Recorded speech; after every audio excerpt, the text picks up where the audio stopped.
Te revoilà, graine d'écolo. Aujourd'hui, repartons dans le pays de Béarn et dirigeons-nous dans le nord du territoire. Dans cette zone du Béarn, les coteaux se font plus rares et laissent plus de place à de grandes étendues de plaine. On retrouve ces plaines soit aux abords des ruisseaux, que l'on appelle ici des luies, soit sur les hauteurs, sous forme de plateaux.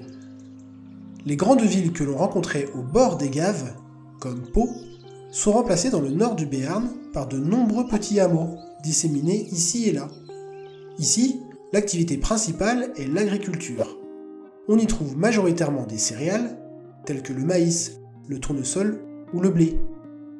Mais on pratique également le maraîchage, c'est-à-dire la culture des fruits et légumes, avec notamment les haricots verts, les petits pois, ou encore les kiwis et les pommes.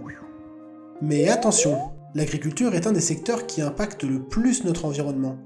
La principale source de pollution liée à l'agriculture vient des produits utilisés dans les champs, comme les pesticides ou les engrais chimiques.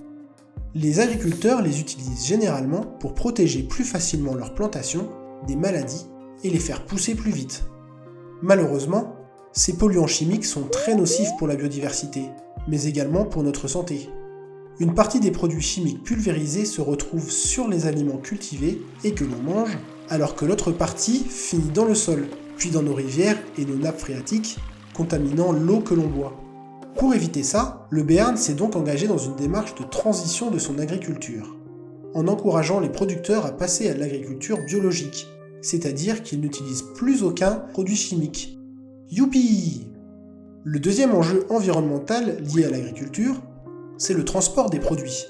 Bien souvent, les produits issus de l'agriculture ne sont pas consommés sur place. Ils sont envoyés par camion ou bateau à des centaines, voire des milliers de kilomètres de leur lieu de production.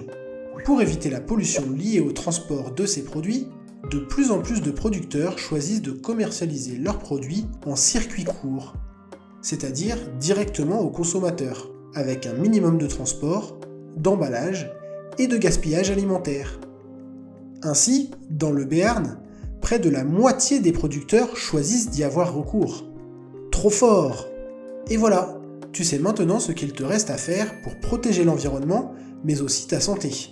File vite acheter tes produits alimentaires en circuit court. En plus, ils seront bien meilleurs. Au revoir!